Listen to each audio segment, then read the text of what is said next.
Good evening.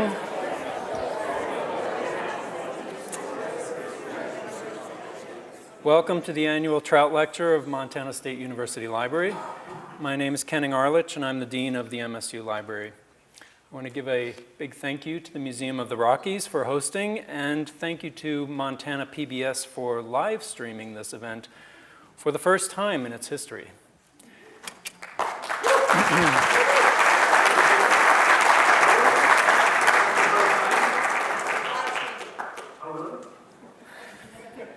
And remember, your microphone is live.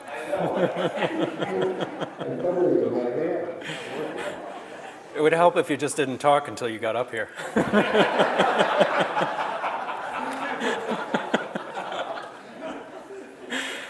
Thank you also to the MSU Foundation, which continues to help us raise funds for the Trout and salmonid collection as we grow it and digitize it to make it widely available.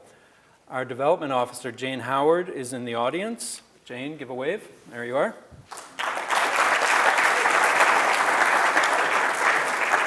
And Jane and I would welcome conversations with anyone who would like to contribute to our efforts. We're honored to have Tom McGuane as our speaker tonight, and he will be introduced in a few moments. But first, I would like to recognize just a few people in the audience. This lecture series is brought to the public free of charge by the Trout and Salmonid Lectureship Endowment, which was established in honor of one of Montana's fly fishing legends, Bud Lilly, who at nearly 91 years of age is with us again tonight. Bud, will you please give us a wave?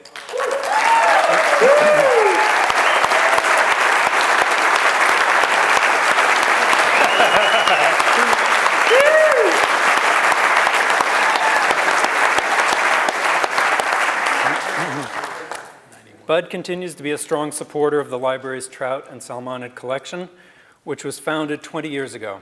Other great supporters, some of whom have recently donated or promised their own papers to the collection, are here tonight. I'd like them to stand and please hold your applause until they're all up. A.K. Best, Ed Engel, John Gierak, and Craig and Jackie Matthews.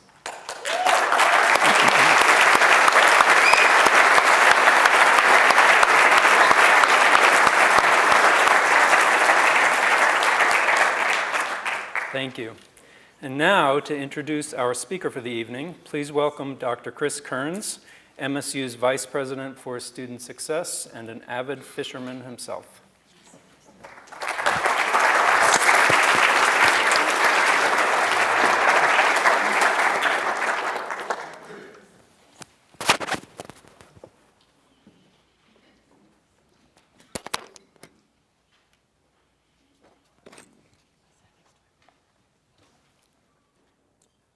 Now I know how the warm-up act for the Rolling Stones feels. I told Tom this evening when I met him that it's a little embarrassing to be introducing anyone when you're a fan. And when I look out at the group that's here this evening, I can tell that the Trout are worried. Well, welcome to the Museum of the Rockies and this wonderful venue. I hope you're as excited as I am to hear our speaker this evening. In fact, I imagine that most of us here tonight need no introduction to Tom McGuane. That's fortunate, since as one of the true treasures of our treasure state, Tom McGuane has done so many things and has done them so well that any attempt to inventory his many accomplishments in a few brief remarks would otherwise seem hopeless. How do you succinctly convey the scope of someone who is a novelist, short story writer, screenplay author, movie director, cutting horse champion, conservationist, rancher, outdoor writer, political thinker, and surely most importantly for those of us here tonight, someone who's a good deal more than what we would usually mean when we describe a person as an angler. Tom's wide-ranging adventures and his skill with a rod and a fly are well known. But his writing about fishing carries us far beyond geography and technique, and it lifts us towards something that we might want to call grace. As he himself observes in the prefatory remarks to his book, The Longest Silence, A Life in Fishing, quote, If you can find no higher ideal than outfishing your buddies, catching something big enough to stuff, or winning a trophy, you have a lot of work to do before you're what Isaac Walton would call an angler, close quote. When I first read this remark, I was reminded not of the fishing guides, the how-to manuals of my youth, those writings that offer us tips and tricks and techniques. I was instead carried back to one of my other heroes of that deeper kind of teaching, Ralph Waldo Emerson, and what he had in mind in the Divinity School address when he challenged the students of Harvard, hard to think of here in Montana, on a Sunday evening in 1838 when he said this: "Truly speaking, it's not instruction, but provocation that I can receive from another soul. What he announces, I must find true in me or reject, and on his word, or as his second, be he who he may, I can accept nothing." Like Emerson, I thought, Tom McGuane is provoking his readers in the way only the best of teachers challenge us. And when I reflected on this topic tonight, the question, does fishing mean anything? I suddenly realized that I had simply assumed I knew the answer to a question that I had never actually asked, despite the fact that I began fishing with my father and my grandfather at the age of 3. Tom McGuane has a rare talent for giving voice to those vivifying hints and suggestions in nature and in life that otherwise might go without saying, that might, without his provocative, his provoking prose, never in fact become part of our conscious experience. So if fishing isn't about winning some ego-driven contest, if it really isn't at its core about success or failure, what is the work that I must do to become more like what Isaac Walton and what Tom would call an angler? When Tom writes about Walton's classic book, The Complete Angler, near the end of The Longest Silence, he says this, quote, "Today's faithless reader will be somewhat baffled by the long shelf life of this unreliable fishing manual until he realizes that it's not about how to fish, but how to be," close quote. Angling in this larger sense is not about the rhythms of cast and mend, of slack and tightened lines, of catch and release. It is about living more vividly and more true, or at least that's how I read it. Quote, "The Bible," Tom writes at the end of his prefatory remarks, quote, "tells us to watch and listen." Something like this suggests what fishing ought to be about, using the ceremony of our sport and passion to arouse greater reverberations within ourselves, close quote. I can think of no more fitting advice than this beautiful invitation to watch and listen. And to that purpose, I ask you to join me in welcoming to the podium a true angler, Tom McGuane.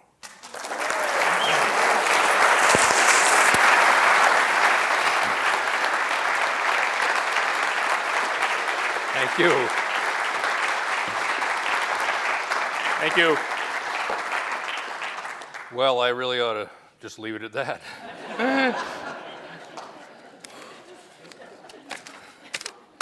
This was, I sort of tossed off this title earlier in the summer when we knew that I was going to do this, and I've ever since been trying to live up to it.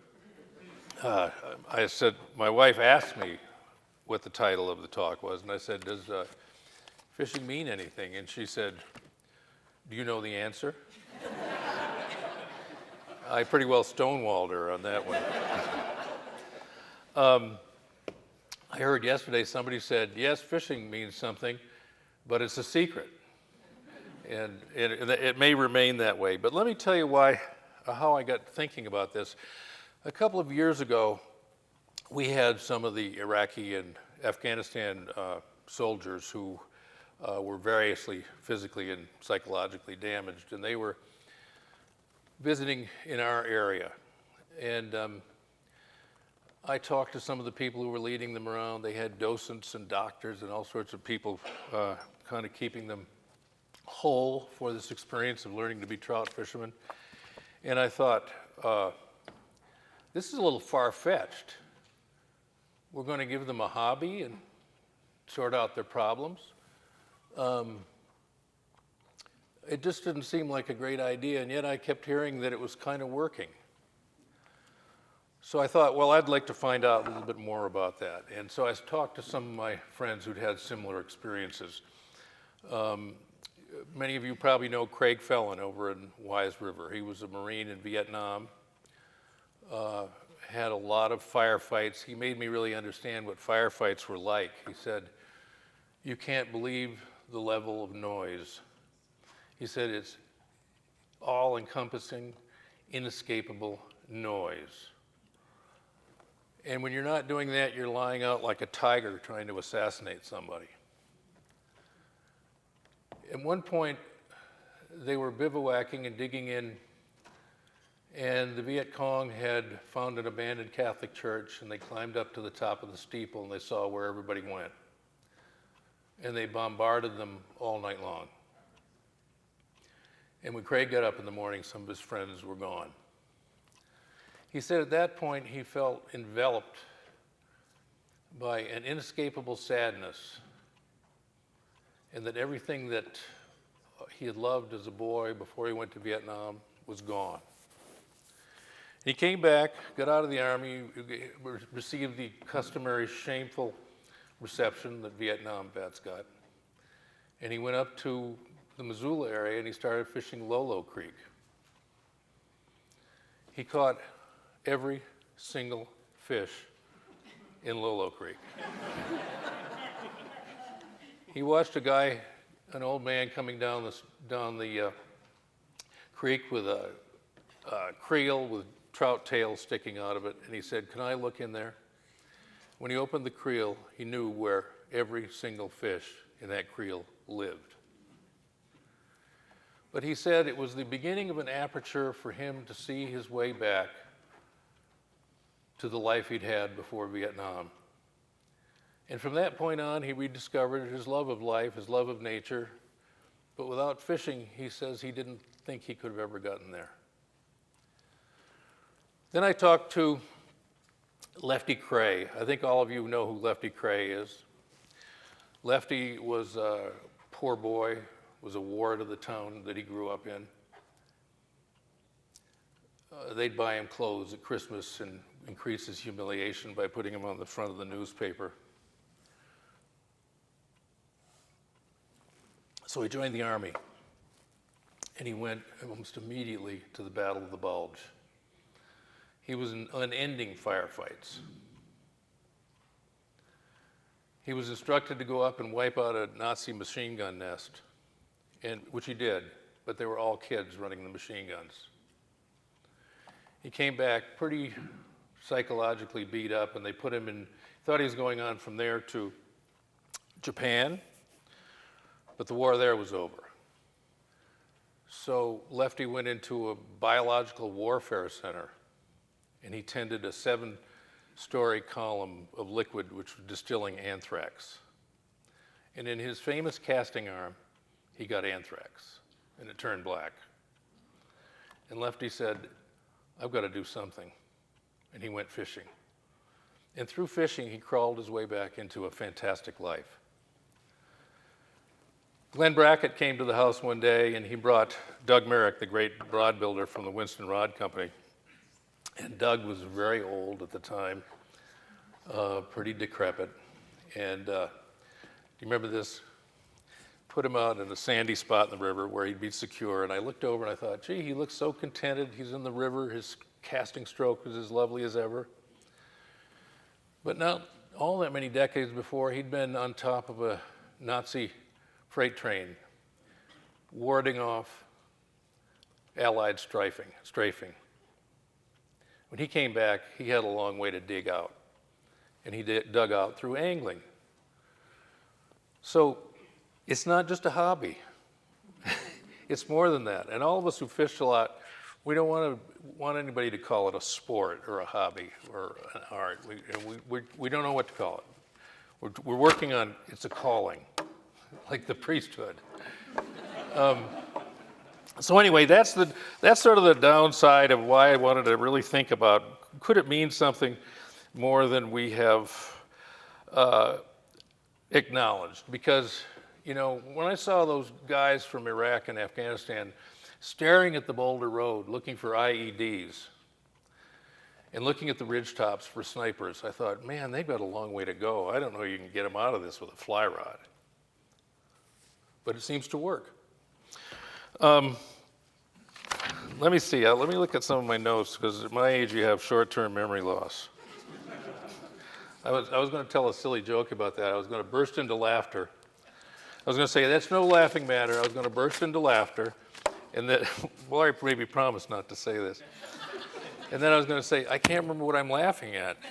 So, anyway, and Jack Hemingway. Jack Hemingway was captured by the Germans after parachuting in with his fly rod. If you read his autobiography, you know he seems to think it was worth it.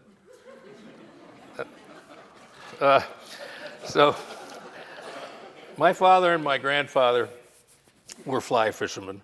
And it was not such an elite thing back in the day. My grandfather worked for the railroad.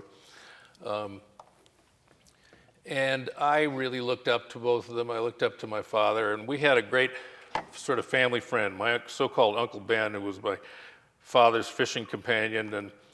And years after my father had passed away, I was living down in the Keys, and my Uncle Ben came down there, and he hired Harry Snow Jr., who was a legendary bonefish guide. He weighed about 350 pounds.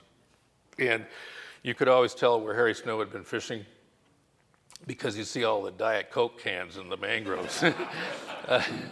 So anyway, my Uncle Ben said, let's go fishing. And we went out and we fished and talked about my dad and other things. And I said to my Uncle Ben, I said, my dad was a great fisherman, wasn't he?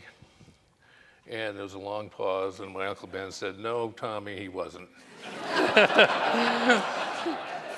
and he said, but nobody loved it more. So a little fork in the road for me. What makes a great fisherman?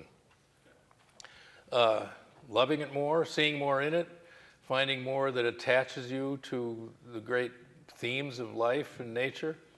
Or is it developing a high level of skills that allows you to outperform others? Now, I tried this trope on a friend of mine, this English guy, and he said, well, what would you say about a guy who was a hunter and he never hit anything? Would you say he was a great shot? And I said, no, I guess it's different. I guess fishing's different. And I think the philosopher Ortega y Gasset said that fishing and hunting are identical, because he saw it as part of this primeval, predatorial activity that people have. When James Prosek, who spoke here before, he and I talked, he said one of the great drives for anglers is to see fish.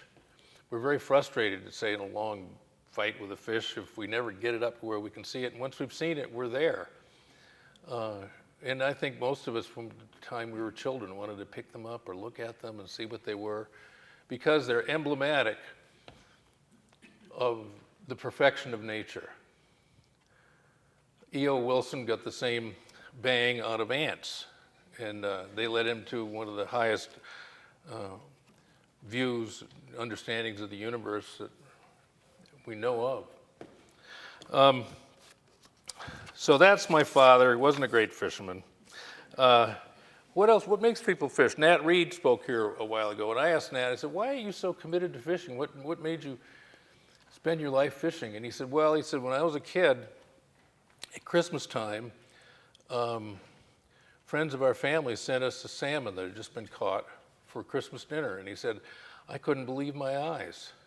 And he said, I never had a thrill like that in my life, looking at that fish.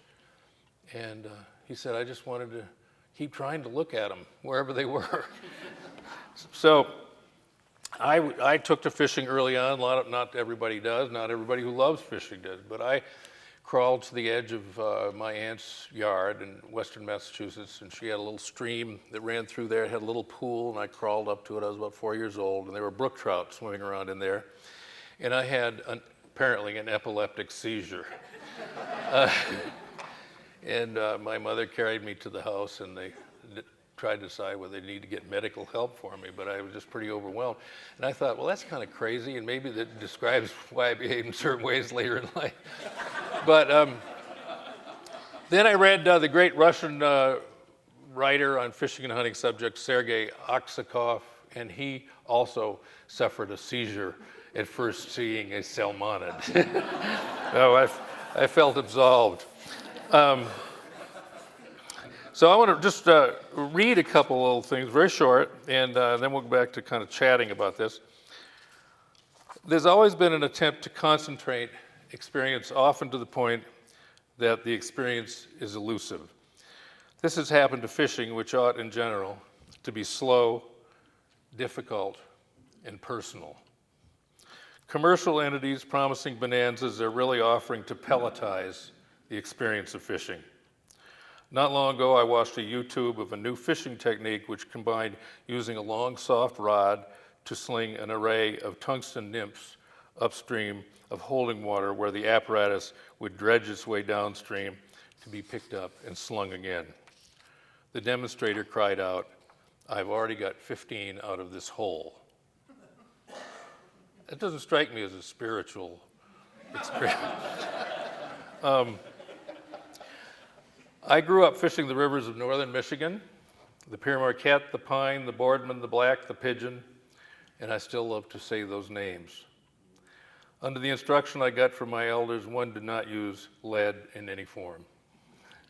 And if those men had heard about tungsten, they would have gone mad. Dry flies, wet flies, and streamers were the orders of the day. Anything more was considered tennis without a net. But no lead. Lead was considered to be contrary to the spirit of things. A person with sinkers in his pocket was considered to be something very, very low.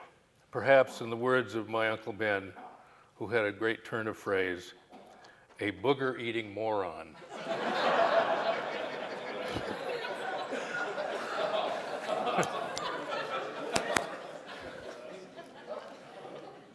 I've got some split shot. I got to level with you people. Trout are not an insurgency. They are not something to be defeated. They are creatures into which we wish to develop a relationship, and it can be the most satisfying to take up a form of fishing for them which is intentionally limited and enter into a sort of dialogue with them. This is how our old-fashioned dry fly purists saw things. Often we fish not to be productive, but to fish in a way that seems right to us. Where's Archie Best? You're the last of the dry fly purists. Thank you. Don't buckle. So, okay. Now here's a little story I want to read about a famous old angler that Glenn and I knew pretty well. And he's been gone for years, but we've never stopped talking about him, have we, Glenn? No? Even tonight, right? Bill Shad. Anybody hear of Bill Shad? Anybody know who Bill Shad was? He was an unbelievable fisherman. In 1956, fishing in a public river in California, he caught between 600 and 800 steelhead on a fly. There's never been anybody like him for the kind of fishing that he was best at. And I want to read a little thing I wrote about a time I spent with Bill that where he learned something about the meaning of fishing. I first met Bill Shad in San Francisco. And by the way, Glenn, did you call me the first flower child at the Winston Rod Shop in San Francisco? I'll get you for that.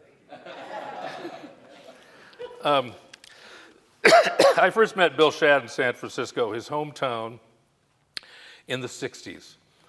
It was the summer of love, and Russ Chatham and I had already painted flowers on our Pfluger medalists.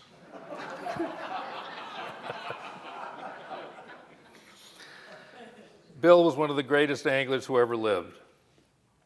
Those of you with double-sided Wheatley boxes with 100 compartments will be interested to know that Bill kept his flies in the cellophane sleeve from his pack of cigarettes. When he came to fish with me later in Key West, I had a chance to see what he considered a fishing day filled with meaning. He wanted to try permit fishing, which I was then obsessed with. He climbed into my skiff one early spring morning, bringing with him his peculiar tackle, fiberglass rod, unshaped cork grip, taped-on guides, and an assortment of shooting heads, just part of his very broad-based escape from materialism.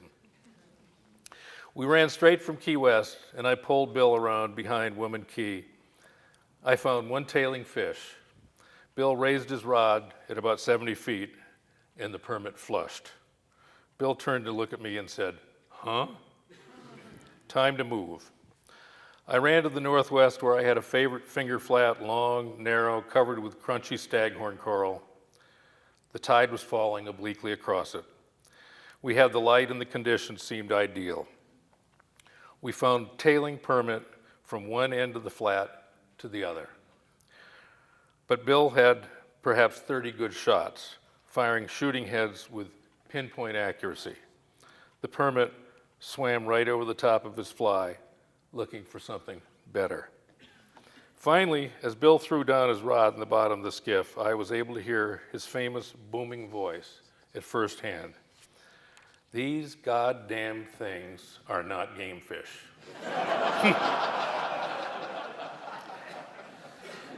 A game fish has to have a mouth.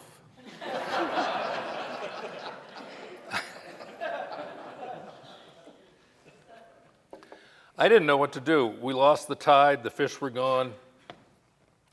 I cranked up and ran around the end of Boca Grande Key where a cold and unseasonable north wind was blowing, and migrating warblers, stopped by the wind, were falling into the sea on spread wings. Bill saw them first and yelled, "We've got to do something." So I motored around on the ocean while Bill hung off the bow and captured dozens of half-drowned little birds in a net. When we gathered the last we could find, we headed back to the beach on Boca Grande, spread them out on the warm sand. One by one, they dried out, took wing, and resumed their migration. Sitting in the sand, we watched them fly away, and Bill said it was one of the best fishing days he had ever had. So I'm going to read something, a little bit of tiny bit of technical philosophy here. It gives you sort of the basis of what I'm thinking a little bit.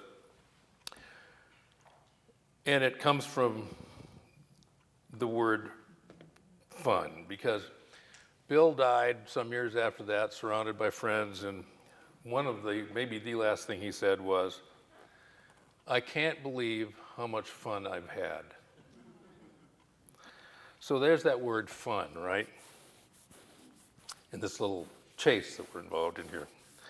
Does this statement or anything he did suggest that Bill had led a frivolous life or a superficial life? I'm going to bring in my authority on such things. It was a Dutch philosopher, Johann Huizinga, who wrote a book that means a lot to me called Homo Ludens, which translates as man at play. And I won't be long at this, but please pay close attention. Huizinga said that no other modern language has quite the sense of the English word fun. And he associates the word fun with play while claiming profound aesthetic qualities for it. All field sports, he said, ventilate our monotony and produce a longing for the past as a time when the importance of play was self-evident, and it relieved its practitioners of the need to explain themselves. Huizinga added that in fun and in play, quote, "the great instinctive forces of civilized life have their origin. Law and order, commerce and profit, craft and art, poetry, wisdom, and science are all rooted in the primeval soil of play." He says that its first characteristic is freedom, a word that shines for every fisherman, and man's imperishable need to live in beauty. I think that absolves Bill Shad from frivolity.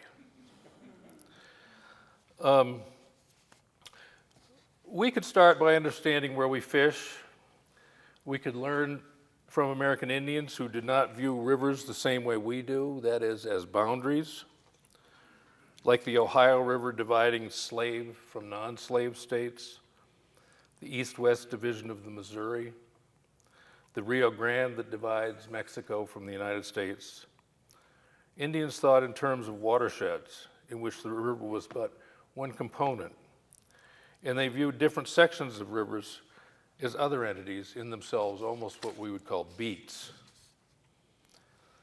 But they tried to absorb a river in every way they could look at it, isometrically in its parts and in its whole, but they didn't really see them as boundaries between places. Is there a way to persuade people that difficult fishing is good fishing, that there is mortality even with catch and release fishing, and that crowing about your 30 fish day is nothing to be especially proud of? If you put all three of them on Facebook, Facebook kills a lot of fish.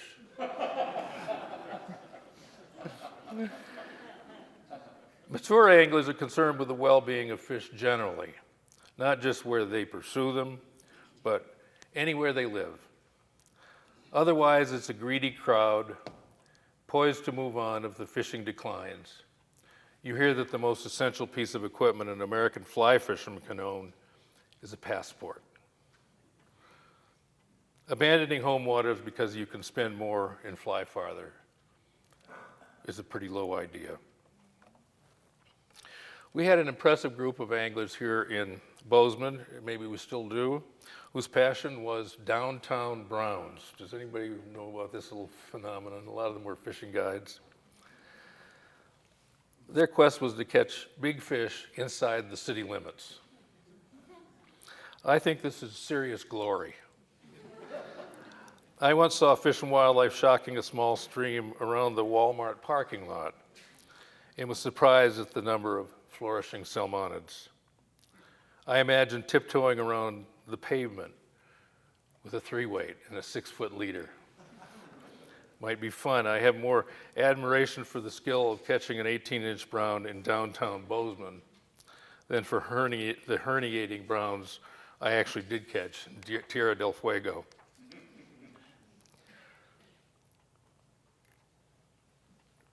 I'm an avid spey caster. It's interesting and frankly helps to pass the time steelhead fishing.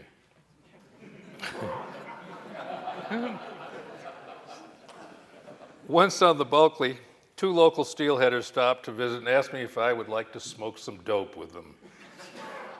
Presumably the infamous BC Bud.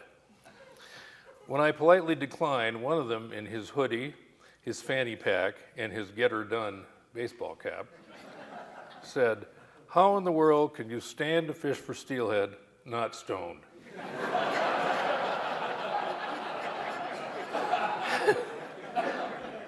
There just aren't that many bites, he said.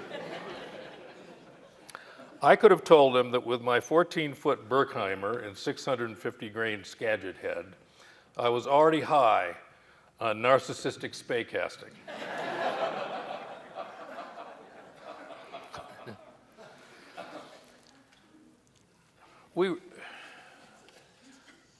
I have a little section here about the unintended consequences of angling.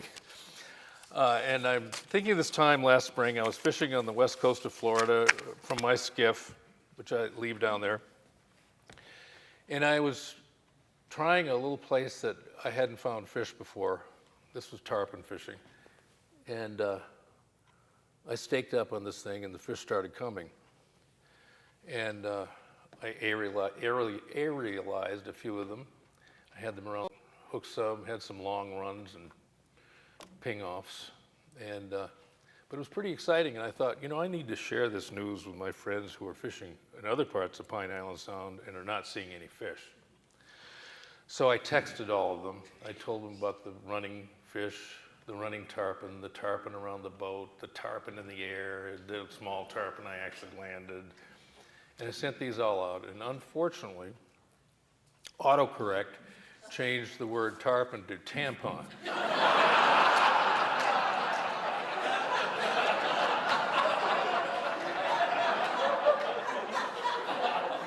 So,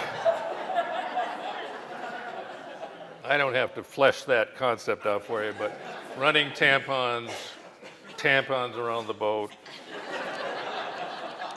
just wasn't working for me. So, another angling hazard. My 10-year-old nephew in Rhode Island caught a striped bass, and in disengaging it from the atom popper plug he caught it on, he managed to bury one of the treble hooks in his hand. My cousin Fred, his father, took him into a nearby hospital where the hook was removed, and he was given a tetanus booster. The nurse administering the shot managed to not only stick my nephew, but she stuck herself.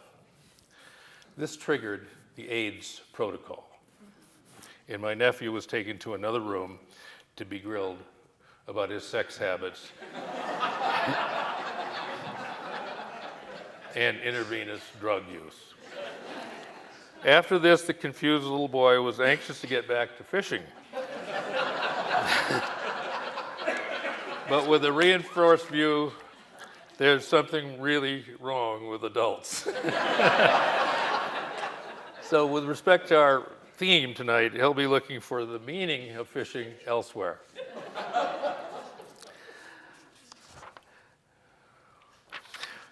I want to read to you a little bit here. We now live in an era of unprecedented distraction. Money has been deified. Religion is waning. The digital revolution has raised distraction to warp speed. It's an ominous speed because it's virtually shoving us through our lives, using our craving for information to handle us like livestock. But fishing is something of an antidote, reminding us of the rewards of mindfulness. Years ago, when we rigged up for a fishing session, we idled around the trunk of a car, not an SUV. Probably lighting a cigarette in those years before the Surgeon General's report, and nothing kept mosquitoes off your face better. Chatting, making sure the guides were aligned, straightening the leader with a bit of inner tube, making wild guesses as to which fly should be first, usually a non-technical gem on a 7.5-foot 4X platel leader. Remember platel leaders? Then as now, success remained uncertain, but we faced failure with greater equanimity because so many other parts of the experience fulfilled us. Roderick Haig Brown said you can really only learn one river in a lifetime, and probably only parts of that river. So what's the rush? The great Nobel Prize laureate J.M. Coates said, "We recognize in the clock the machine that destroyed the wilderness." The uncertainties of fishing undermine all forms of smugness. As to losing fish, remember what Walton said, "How can you lose what you never had?" But I would like to describe to you a day of diminishing smugness. 3 of us were preparing to fish a trico hatch, and these irritating bugs were everywhere. 2 of us were garden variety trout nuts and rigged up with 15-foot 7X leaders and tiny imitations that we tied on by putting our reading glasses over the top of our flip focals. The 3rd member of our group was Bob, a 6.5-foot Mormon cowboy, who fished once in a while and had brought along his glass rod, his short leader, and a large rubber-legged floaty toy for a fly. I won't drag you through this. Bob had a big day.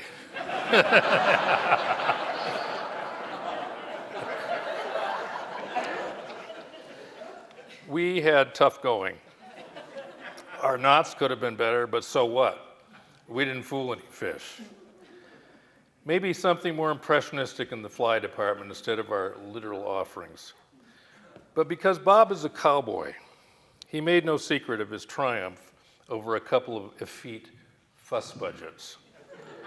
"Why, fellows," said Bob, examining our flies, "that stuff is too small for a fish to see. They think it's pollen."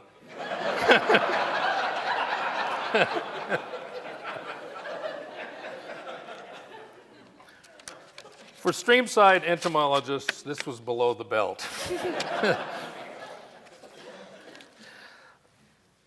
The trouble with knowing why you fish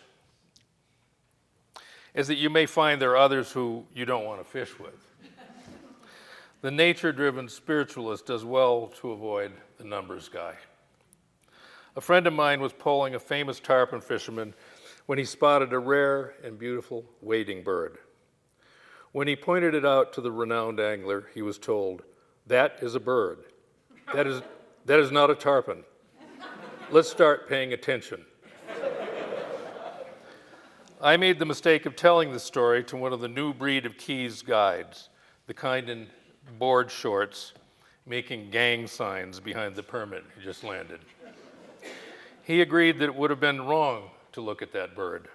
He said, as though speaking to an idiot, obviously it was no tarpon.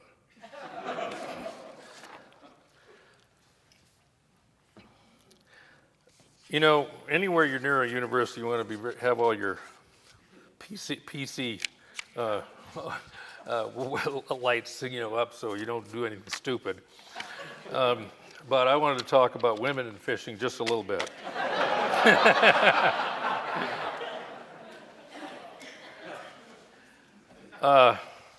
There are more and more women coming into fly fishing. And I believe that they fish a little differently than us guys do. They're not as obsessive about casting straight lines. They're not as obsessive about rushing to the next run. They really look things over. They seem to be, as we old hippies say, in the moment. And it's a mystery, a world mystery, that the biggest Atlantic salmon have almost all been caught by women, who probably did much less fishing than the Atlantic salmon fishing than the men. And I wanted to tell the story that sort of reveals one side of this. I was in Iceland, and I was in a hotel in Reykjavik, and I got introduced to a group of English sports, older fellows who were lifelong Atlantic salmon fishermen. And one fellow had just lost his mother, and she must have been very old, because he was quite old. And they had been fishing the Alta in Norway for a half a century. And his mother was not interested in fishing. His father was a fanatic, and the sort of ultimate fish on the Alta River is a 50-pounder. It's this thing that people strive for over their lifetimes. And his father had never caught one. And they one day talked his mother into trying fishing, and she would rather read under a tree. And she said, "I'll go one day." And so, as you know, she caught a 50-pounder. That's pretty obvious. So many decades later, she's dying, and she's in her deathbed, and her son, the avid angler, is sitting next to the bed, and she's in and out of a coma. And he's waiting to see if she'll speak to him one more time. And she wakes up a little bit, and she looks at him and says, "You'll never get a 50-pounder."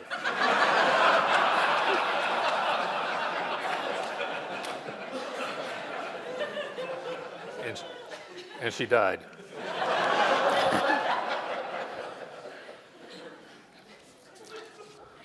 I had a little adventure last spring. I was impatient to get fishing. The river was still in runoff, and I was creeping through the brush, trying to find some little slick or something that might be fishable. And I tangled my foot up on something, and then my calf of my other leg kind of hurt. So I looked down and learned that I was standing on a rattlesnake. So I thought, well, you don't want to get excited about this. You'll just spread the poison. So I kind of shuffled back to my house, and my neighbor who lives up the road has a summer place up there as a doctor, and he came down and sat with me while we waited to see what was going to happen. And cleaned the little fang holes, and then he told me rattlesnake stories. He's a doctor in California, and he said that 80% of the people bitten by venomous snakes in California are either drunk or on drugs. But his favorite, he had a kind of ghoulish sense of humor, his favorite was a guy who got a big diamondback and was mimicking the diamondback's little flickering tongue, and it bit him in the middle of the tongue. And then he said, as though this needed explaining, he said to me, "That wasn't bright."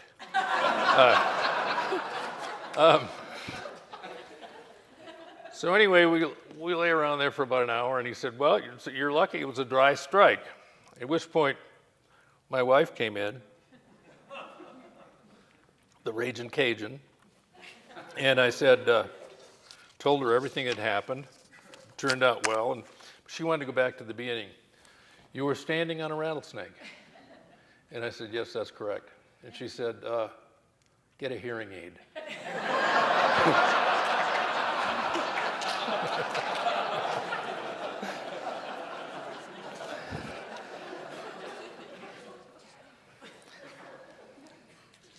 Well, this is just a little anecdotal thing. I do want to say this to you before we get toward the end. I have lived next to a creek for decades, and you begin to sense in freestone creeks, what kind of drives them. They're very dynamic, and they change colors depending on where stuff is running off, and you get very sensitive about what makes them work as living things. In some ways, freestoners or spate rivers are very interesting that way.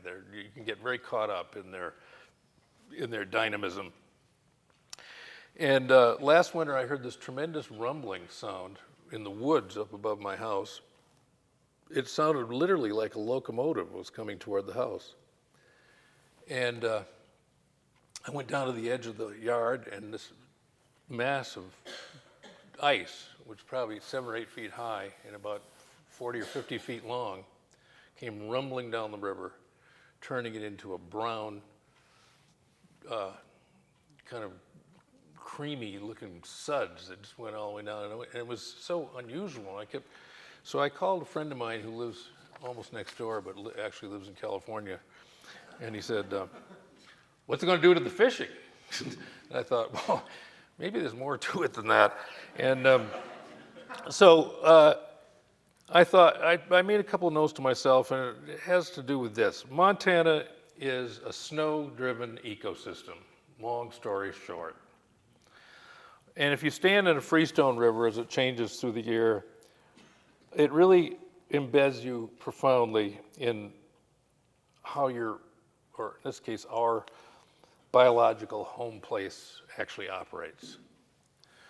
You could say this about other riverine systems as well as tidal water. In any case, all are enmeshed in quite broad, even planetary systems. But fishing is one way, in a good way, of figuring out where you are. And I'm still learning my place on Earth, not only experiencing nature as something objective, but learning as best I can that I'm only a part of it. The imaginary firewall that modern man believes exists between himself and nature is truly a malignant fantasy, because mankind urgently needs a better approach to its own survival. The 20th century was the most war-ridden in history, but now that heedless economic competition, or what Clausewitz called war by other means, has replaced conventional warfare, all signs suggest that we are actually at war with the earth itself. For today's purposes, I can say that unless something is done to reduce the effects of global warming, you can kiss cold water fisheries goodbye. 2 years ago, I fished the Rinda River in Russia with a fine man named Sasha, excellent fisherman guide, who bore the fragility resulting from 3 tours of duty in the war in Chechnya. When I mistakenly asked him about it, he fell completely apart. He made me see that his recovery was incomplete, and his war experience had been more terrible than anything I could picture. But then he shook his head, and he pointed to the beautiful Rinda River, and said, "But I'll be okay. I'm with the river now." Thanks a lot.